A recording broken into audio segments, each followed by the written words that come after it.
All right. Good morning, afternoon, evening, whatever time zone you're in. I was sitting here and I was like, what do I want to make a video on? And this is going to be a little bit segmented. We're going to cut in. We're going to have a few different shots. But the other day, I was explaining to someone that a suppressor without what's called a Nielsen device will not work on certain type of pistols, and trying to explain all the Nielsen device magic. It was interesting.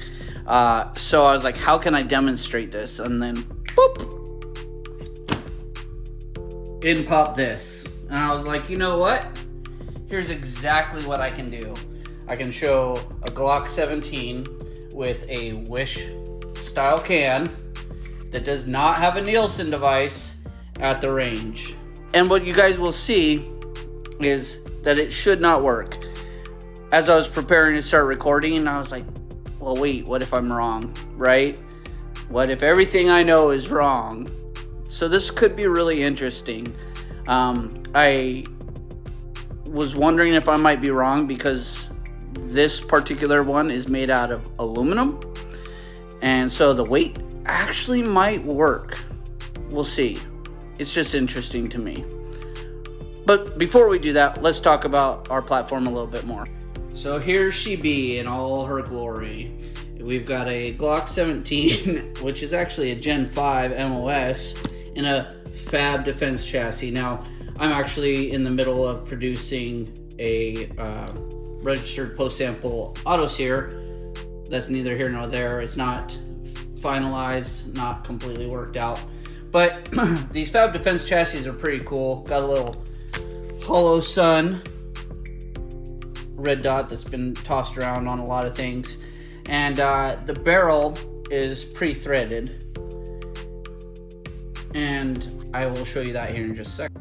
So, shout out to Glock for offering some of their versions with pre-threaded barrels. It's a 1/2x28 thread pitch, right? And we have our Wish style can, right? 1/2x28 thread pitch. So at first I was like, are we even going to be able to fit this on there? Because if you can see, there is not a lot of room inside of that chassis. And so I was very curious. And voila, with the magic of editing to stay YouTube compliant, you can see that there is a very small tolerance on either side that allows this diameter to sit inside of there. So it does physically fit inside of this Fab Defense chassis. All cans vary, right? But with that current setup, it does work. So what you guys may not know about these chassis is, and they're a little bit older, but as I got into the nuts and bolts of it, let me turn it the right way so you can actually read. It's Glock 17 and 19, so this is a Gen 1 KPOS chassis. The Gen 2 had a weird block up in here that you had to flip around and move stuff around based on the length of the slide for their weird AR charging handle. I actually had a Gen 2 and I ditched it. I thought it was junk compared to this. Now this originally came with some side Picatinny rails that were screw-in. I ditched those. What I'll probably do is get the M-LOK dimensions and mill the M-LOK in there, because when you have a light or any other attachment and then you add Picatinny, it ends up bulking this thing out. I mean, it's narrow as it sits now, but imagine Picatinny rail on either side plus like a weapon mounted light or any other accoutrement. So I will very likely go and just mill out the sides of this for 2 M-LOK sections. But wait, is there more? Yes, there is more. So I also like this version because it has a raceway underneath the main Picatinny portion on the bottom that allows you to look underneath and not co-witness. Co-witness isn't the right word because there's no red dot involved. It allows you to utilize the iron sights on the top of the slide should you need that. So again, with the magic of editing, we're going to try and zoom underneath. You guys can see the space underneath, and if I pan up just a little bit, you can see the white dot of the front sight, and you can see the shadows of the rear sight there. Obviously, limitations of iPhone lighting and my poor photography, videography skills, but you guys can see that there is a raceway. So if your red dot battery dies or it's obstructed, you can use your iron sights underneath. So vote goes to the Gen 1 chassis that are out there. So again, with the power of editing, I will see you at the range.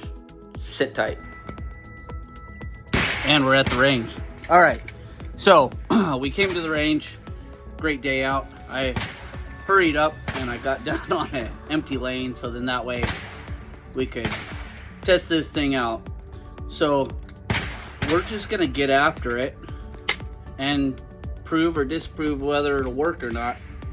So here goes nothing. Let's what the heck is going on here? Interesting. All right, so let's see if we can get this going.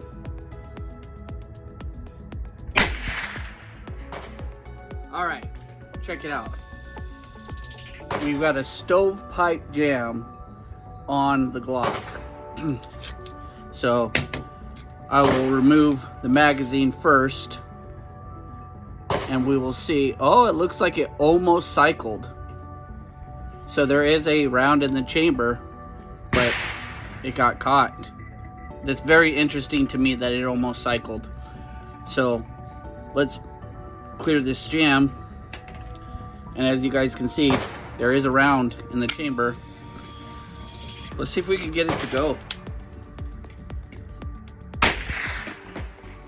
Holy cow.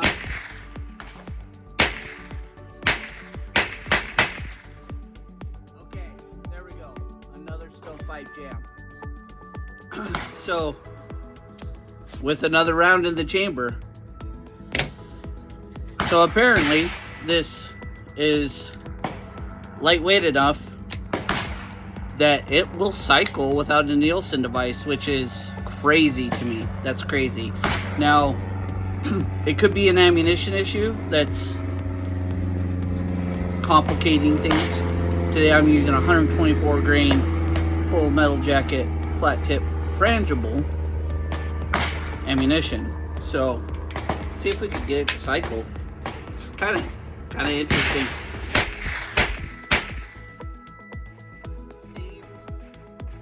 Same exact malfunction. Same exact. So I'm gonna go ahead and oh, you know what else happened? That is interesting. We have lost our charging handle. Be right back. All right, so I had to actually pull the camera down and rewatch footage, and it's funny, this little charging handle came out and it slipped down and it was sitting on my shirt, and so I was able to kind of search the immediate area and find it. So I think it's really, really interesting, A, that charging handle came out, B, that we're getting stovepipe jams, but see, for a couple of shots, it's actually working. So maybe I'm wrong about the Nielsen device, but maybe not. So let's see if we can do it again.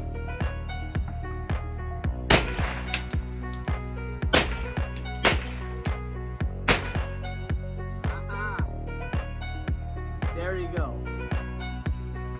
Oh, but I also just found out that this is walked off the end of the barrel. So that's really interesting. Let's clear the malfunction. Kind of tighten this bad boy up a little bit. Give her another go. Okay. So immediately after I tightened it, we had a failure to feed.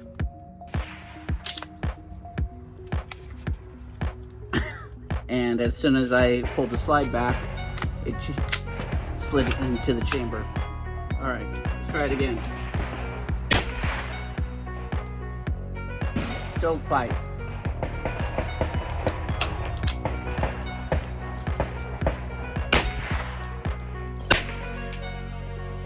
Oh man, okay. So this is interesting to me. This is loose again, and there's a good little bit of play in it. So let's tighten it down.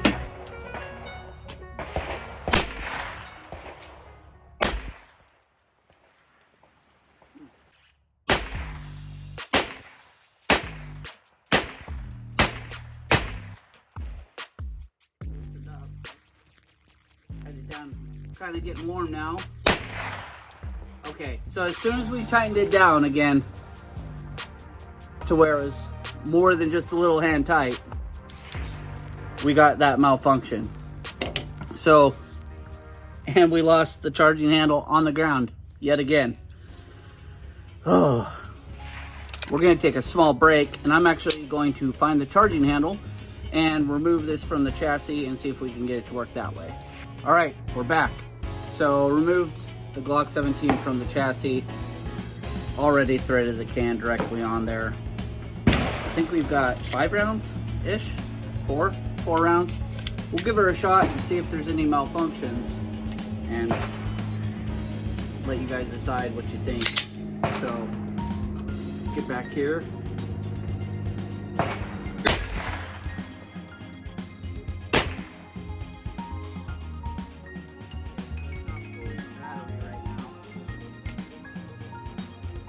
Can is not loose.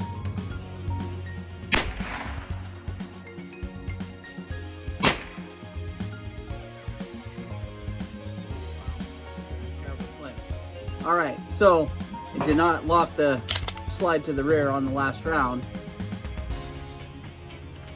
And oh, look at that. That's interesting. So this might be what is causing the malfunction. If you guys can see, that shoulder of the can is clipping the guide rod.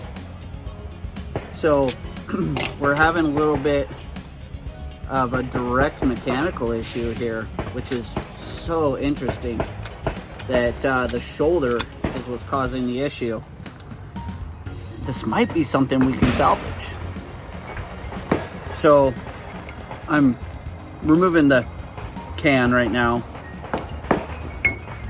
and I'm gonna lock the slide to the rear, and hopefully the camera picks this up. But let me use a knife tip, point at it right there. If you see that little bit of plastic that has moved, and let's see if we can change the angle, get it into view there. You can see on the top of the guide rod, the plastic's been pushed back. So that is interesting, but it makes me hopeful. It makes me wonder if this was on a Gen 3 or earlier threaded barrel without the bigger guide rod, if it would be truly an issue. So I think what we're gonna do is take some of this shoulder off, just come at it with an angle and try it again. Watch for another video. If you guys like this, go check out some of the other content that I have. I'm trying to grow. Please share. You guys, I see a lot in the backside on the analytics of things being linked from Discord. So if you and your buddies got a Discord and like, look at this chucklehead, hey, more power to you. I hope it was a good video. Just make sure you like, share, subscribe. Help me out, help me grow, and we'll see you guys soon.